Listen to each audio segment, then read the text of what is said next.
తెలంగాణలోని రంగారెడ్డి జిల్లాలో దారుణం చోటు చేసుకుంది.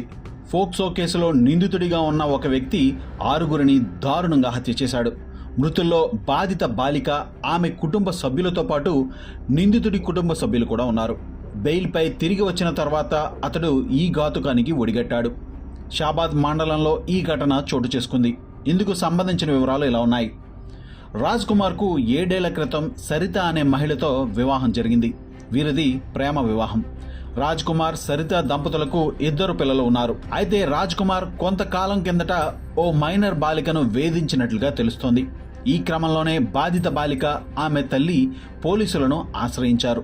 మే 16న రాజ్ కుమార్పై పోలీసులకు ఫిర్యాదు చేశారు. దీంతో పోలీసులు కేసు నమోదు చేశారు. ఈ కేసులో రాజ్ కుమార్ ప్రస్తుతం బెయిల్పై బయట ఉన్నాడు. అయితే రాజ్ కుమార్ శుక్రవారం అర్ధరాత్రి దాటిన తర్వాత 6గురిని అతి దారుణంగా హత్య చేశాడు. తన భార్య, 2 పిల్లలతో పాటు బాధిత బాలిక, ఆమె తల్లి, నానమ్మలను రాజ్ కుమార్ కత్తితో పొడిచి చంపాడు.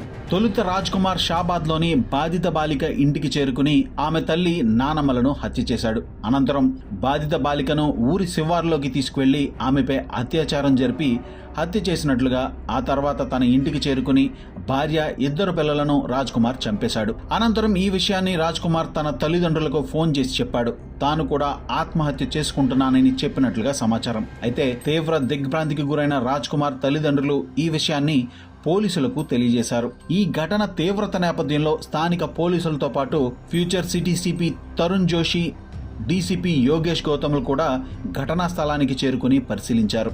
ఇక ఈ ఘటనకు సంబంధించి పోలీసులు కేసు నమోదు చేసి దర్యాప్తు చేపట్టారు.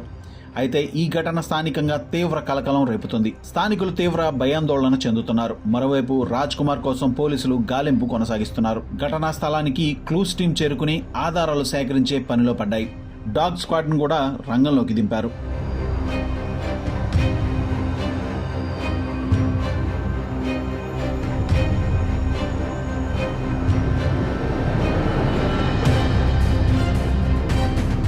వేసుకోబోతూనే ఉన్నారు. పోలీసు వాళ్ళు ఇద్దరు పట్టి మమ్మల్ని పట్టుకున్నారు. వేసుకోబోవద్దని చెప్పినాం. అక్కడ చూస్తామంటే అక్కడ పోనీయలేము. 10 మంది మో పిల్లలను పోలీసులే పట్టుకోరు, మమ్మల్ని పోలీసులే పట్టుకోరు. పుట్టితే కానీ నన్ను ఒక రూమ్ లో వేసి పెట్టుమన్నాం. మేము అందరు వచ్చినాక మేము ఎట్లా చచ్చిపోయినారో చూసాం. లోపలికి అంటే మమ్మల్ని పోనీయలేదు. మాకు 3:30కు లేపిండు మా ఆయన. నన్ను ఆయన పోలీస్ ఆయన వచ్చి ఇక్కడ మాట్లాడుతుంటే మా ఆయన టాయిలెట్ వేసిందంట. ఎందుకు మాట్లాడుతున్నాను, అలా డాడీ చంపిన డాడీ పోలీస్ ఆయన తోటి మాట్లాడుతున్నట. అప్పుడు ఇక అందరు పోలీసులు ఒకరు వస్తూనే ఉన్నారండి. అప్పుడు లేపిండు, ఇట్లా లచ్చిని కోసేసిరంట, లేవు అని మా ఆయన లేపిండు. మేము బయటికి పోయి ఉరుకుతుంటే మమ్మల్ని పోనీయలేదు. అమ్మాయి సెకండ్ ఇయర్ ఇల్లు ఇదే పక్కనే ఇల్లు అంత. మళ్ళీ మా మరిది చచ్చిపోయిన సంది ఇక్కడ ఉంటాడు. ఆయన దయలగూడెంలోనే ఉంటున్నాడు. లేడు, చచ్చిపోయింది. పరిచయం ఏం లేదు. ఇల్లు పక్కన ఇల్లు, నమ్మమాన ఇల్లు పక్కన ఇల్లు, పరిచయం ఏం లేదు. ఆయన పెళ్ళైన ఆయన అమ్మాయికి ఎట్లా పరిచయం ఉంటాడు? ఇల్లు ఇన్నే ఉంది, కనిపిస్తాడు కదా, వస్తాడు. వాళ్ళ అమ్మనాయన ఆయన వెళ్ళిపోయింది. ఇడికెళ్ళి దయాలగూడెం గుండు. వాళ్ళ అమ్మనాయన ఇక్కడ ఉన్నారు. వాళ్ళ అమ్మనాయన వచ్చి ఈ రూమ్ లో ఉన్నారు. 3 గంటలకు తీసి 3:30కు తీసిరు. డాక్టర్ రప్పించిండు. సర్పంచ్ అన్న లోపలికి పోయి చెక్ చేసి గిట్లుంది, ఈ పరిస్థితి ఉంది, మరి గిట్లా వేసుకోవద్దామని చెప్పాలి కదా మాకు. ఆయన పోలీసుల మాటలు విని డాక్టర్ తెప్పించి వేసుకోవద్దనే ఉంటారా? 6 మంది ఉంటారు. కొడుకు వచ్చిన దాకా నన్ను, మా మాట వచ్చిన దాకా నన్ను ఉండాలి కదా. 3 చంపేసింది. ఒక పాప, ఎడ్డి పాప, కాళ్ళు లేవు, మాటలు రావు, తినబెడితేనే తింటది. పోలీసు వాళ్ళకి తెలుసుంటది. తెలియదు, నిద్రపోయినాం కదా, మేము నిద్రపోయినాం కదా, తెలియదు. మా భర్త వచ్చి మమ్మల్ని ఇట్లా చంపేసి అని చెప్పిన దాకా పోలీసు వాళ్ళు బయట అనేదాకా నిద్రనే లేవలేదు. లేచి ఉరుకుతుంటే పోలీసు వాళ్ళు పోనీయలేదు. మేము కొంచెం మా అత్తమ్మనన్నా చూసుకుంటాం, మా యారాలన్నా చూసుకుంటాం అంటే దొబ్బి పెట్టేసిరు. ఇక్కడ దొబ్బి పెట్టేసిరు. కనీసం ఆ ట్రాక్టర్ వచ్చిన దాకా ఇట్లా మాకు తెలియదు. ట్రాక్టర్ సర్పంచ్ తోటి మాట్లాడిరు, ట్రాక్టర్ తెచ్చి అడిలో పెట్టి ముద్దుటే గాలని తెచ్చి అని వేసుకొని పోతున్నాడు. మా మరిది తీసుకుంటూ అడ్డం పడ్డాడు.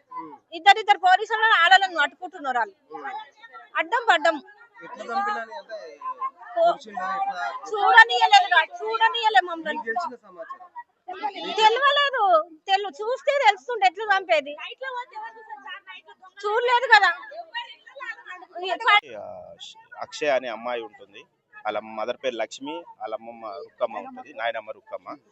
ఇది ఏంటంటే రాజు అనే దయాలగూడ పర్సన్ వచ్చేసి, దయాలగూడ ఆయన నివాసం యాక్చువల్లీ ఇక్కడ వచ్చి బతుకుతుండే. ఈడేం చేసాడు, ఇంటి పక్కన వెళ్ళే కదా అని చెప్పేసి కొంచెం ఫ్రెండ్లీగా మూవ్ అయ్యిండు. అయిన సంగతి అయ్యి ఏం చేసిండంటే ఆ పిల్లని కొంచెం మెల్లమెల్ల ఇలా తెలియదు, వీళ్ళు ఇంట్లో లేరు, మో పిల్లలు తెలియదు, ట్రాప్ చేసిండు. కొన్ని కొన్ని కొన్ని డౌట్స్ వచ్చినాయి మనకి. ఆ పిల్లకి మన చెప్పుకున్నాం, అంతా అయిపోయింది. వీడు ఏం చేస్తుండంటే ఆ పిల్ల కాలేజీకి పంపిస్తే ఆ కాలేజీలో ఎక్కడెక్కడైతే వస్తుందో, ఎక్కడెక్కడ బస్ దిగుతుందో అక్కడ వచ్చేసి ఆపుతున్నాడు. ఆపి బస్ దిగు కాలర్ పోదాం అన్నట్టుగా హరాస్మెంట్ చేస్తే ఆ పిల్ల మాకు వచ్చి కంప్లైంట్ చేసింది. మేము కంప్లైంట్ చేసినాక ఆ పిల్లకు చెప్పినాం. అప్పుడు ఏం చేసినామంటే ఆ ఎక్కించే దగ్గర ఒకరు, పంపే దగ్గర ఒకరు, మళ్ళీ మధ్యలో ఏమన్నా అయితే మేము ఇక కొంచెం సెక్యూరిటీగా కొంచెం ప్రొటెక్షన్తోనే ఉన్నాం. అది ఇన్ఫర్మేషన్ ఇక కొంచెం సీరియస్ అయింది. మొన్న లాస్ట్ ఎగ్జామ్స్ రాయడానికి వెళ్ళినప్పుడు శంషాద్ వచ్చిండు. వాడు ఎగ్జామ్ పిల్లకి హాల్లోకి ఎగ్జామ్ రాసి వచ్చిన తర్వాత ఆమెను గుంజుకొని వెళ్ళిపోయాడు. గుంజుకొని పారిపోతున్నాడు.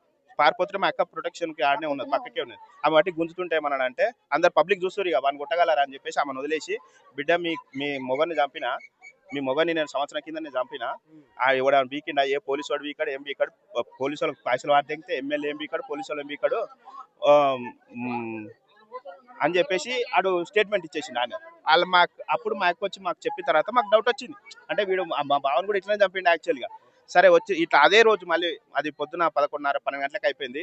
2 గంటల కల్లా మళ్ళీ పిఎస్లో ఉన్నాం మేము. అమ్మాయిని తీసుకొని డైరెక్ట్ పిఎస్కి వెళ్ళిపోయాడు, ఇంటికి కూడా రాలి. వెళ్ళిపోయి కంప్లైంట్ ఇచ్చినాం. మా అక్క, ఆ పిల్ల, మా అమ్మమ్మ, వాళ్ళ నాయనమ్మ, నేను అందరం కలిసి ఇస్తే ఏమన్నారు ఎస్ఐ మన సిఐ గారు కూడా, ఆడు పెద్ద చోర్లంగా నీ లోపల వేస్తా నేను, నువ్వు లైట్ తీసుకో, నువ్వు ఇక ప్రశాంతంగా ఉండు అన్నాడు. సరే అని చెప్పేసి ఏమేమి కేసులు అవుతుందో అది పోక్సో కింద కన్వర్ట్ చేస్తామని చెప్పేసి పోక్సో కింద బుక్ చేస్తున్నాం అని చెప్పి చెప్పారు. సరే బుక్ చేసిన రోజు ఆ రోజు కంప్లైంట్ రాసి ఇచ్చినాం. ఇచ్చిన తర్వాత మళ్ళా 16th రోజు ఇచ్చినాం, May 16th ఇచ్చిన తర్వాత మళ్ళీ 2 daysలో నేను ఏమైంది సార్ దొరికిందా, రిమాండ్కు తీసుకున్నారా వాడిని, రిమాండ్ ఎట్లా మీరు ఎట్లా చేంజ్ చేస్తారు వాడిని అని అడిగితే వాడు ఇంకా దొరకలేడు. బెయిల్ మీద ఉన్నాడు 2-3 daysకే చెప్పిండు నాకు. ఆయన బెయిల్ ఎట్లా వచ్చింది, అది ఫోక్సో కేసు, నువ్వు రిమాండ్కి తీసుకోలే, కేసు బుక్ చేసినావు, అక్కడ పక్కన వాడేసినావు ఫైల్.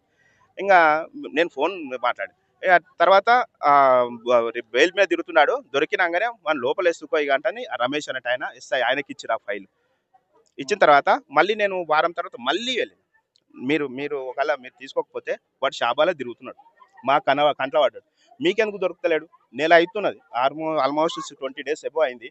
ఏ కేసు అయినా వాళ్ళ అన్న వాడు వాళ్ళందరూ కలిసి షాబాలో తిరుగుతున్నారు, వాళ్ళ ఇంటికి పోయి ఎంక్వైరీ చేస్తున్నావా, నువ్వు వన్ మెంబర్ స్టేజ్ చేస్తున్నావా, అది మంచిగా తిరుగుతున్నాడు బట్టబయలుగా, ఎందుకు తీసుకోవట్లేదు నువ్వు అని అడిగినా. నేను అడిగితే ఏమంటుండు, ఆడు బెయిల్ తీసుకున్నాడు కదా బయట ఉన్నాడు, నువ్వు టెన్షన్ తీసుకోకి, నువ్వేం టెన్షన్ తీసుకోకు.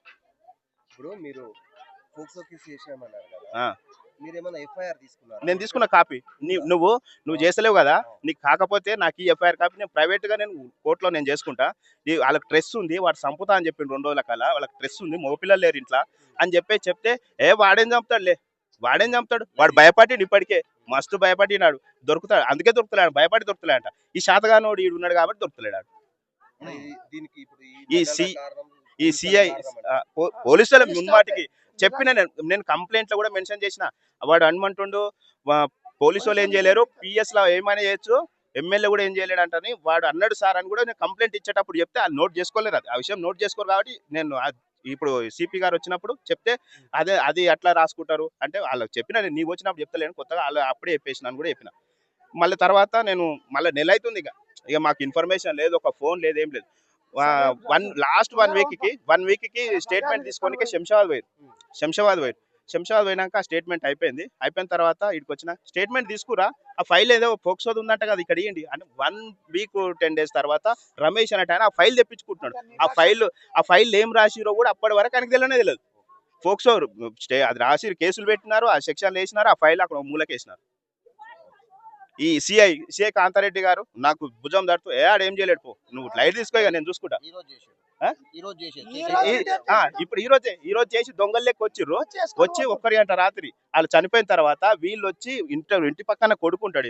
నేను పక్కూరే మాది, మాకు ఇంటిమేషన్ లేదు, ఎవరికి ఇంటిమేషన్ లేదు. 3 ఆడపిల్లలు చంపేస్తే ఇంటిమేషన్ ఇవ్వకుండా వాళ్ళని వేసుకొని వీళ్ళందరూ నూకేసి వాళ్ళని వేసుకొని పోయారు. ఏ ఉద్దేశంతో ఆయనకి అసలు ఎట్లా ఏ యాక్షన్ తీసుకురు, ఏం ఎంక్వైరీ చేస్తారు మీరు, పబ్లిక్ మమ్మల్ని ఏం ఎంక్వైరీ చేస్తారు మీరు? ఒక కేసును తీసుకుపోవాలంటే పక్కన వాళ్ళని అడగాలిగా, ఏమైంది ఏం కథ ఎక్కడెక్కడ ఏంటని.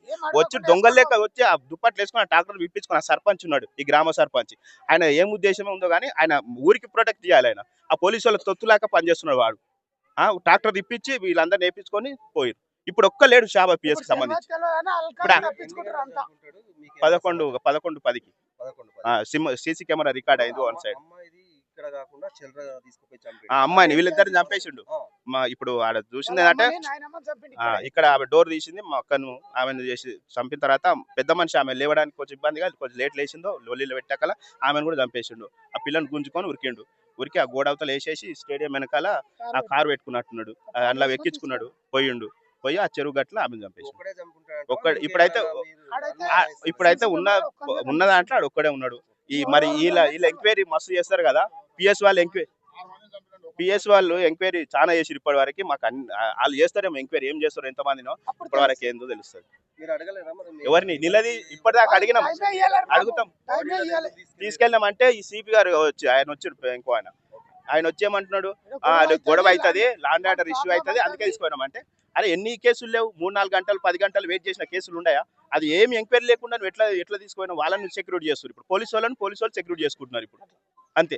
ఇది ఖచ్చితంగా CI Kantha Reddy and Ramesh, knowledge లేని రమేష్, అస్సలు పోక్సో గురించి కానీ ఆ కేసు గురించి కానీ ఇప్పుడు పోయి మీరు అడగండి, ప్రెస్ పెట్టి ఆ ఏం కేసులు పెట్టినావు ఏందని మైండ్ లో ఉంటుందా చెప్పండి, అడగండి.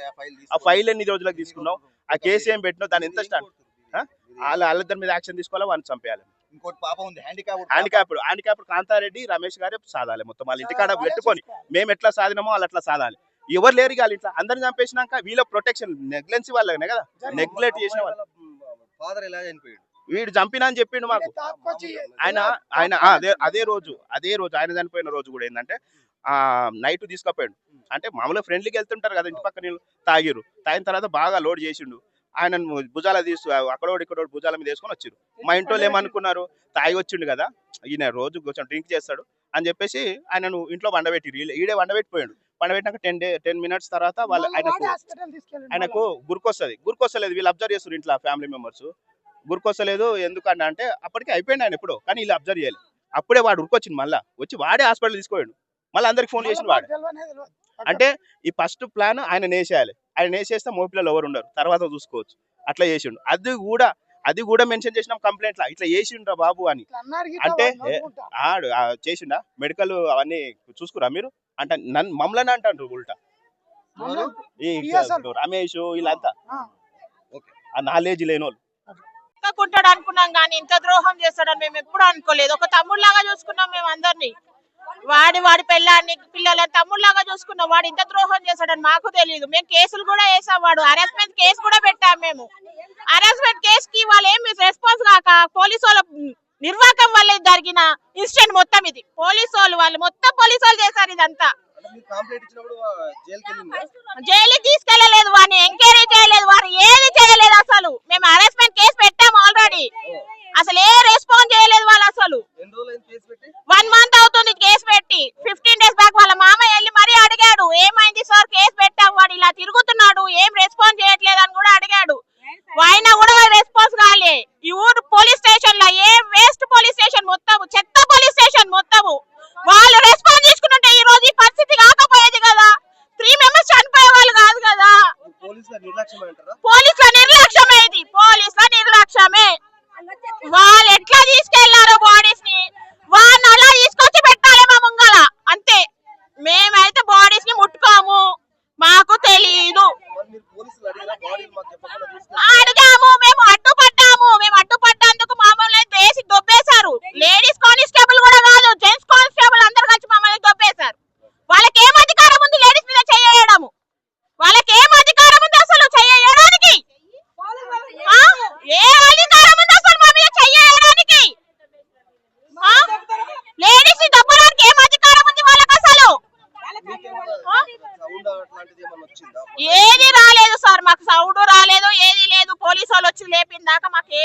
సిచ్యువేషన్ తెలియదు. ఇప్పుడు అమ్మాయిని వాళ్ళ అమ్మను వాళ్ళ నాన్నమ్మని చంపినాక తీసుకెళ్ళిరంటారా లేకపోతే ముందే అక్కడ చంపేసి వచ్చి అంటారా? చంపి తీసుకెళ్ళినట్టున్నారు సార్. చంపకుండా అయితే తీసుకెళ్ళలేడు, ఎందుకంటే వాళ్ళ నాన్న మరుస్తుంది, ఆమె కాల్ చేస్తుంది మాకు. ఏ ఇన్సిడెంట్ అయినా కాల్ చేసేస్తుంది మాకు ఇమ్మీడియట్లీ. నాన్న ఇలా జరుగుతుంది రండి రా అని ఫోన్ చేసేస్తుంది. ఫస్ట్ తననే చంపేసినట్టున్నారు, తర్వాత తల్లిని చంపేసినట్టున్నాడు, తర్వాత పిల్లల్ని తీసుకొని వెళ్ళిపోయినట్టున్నాడు. అంతే ఇంకా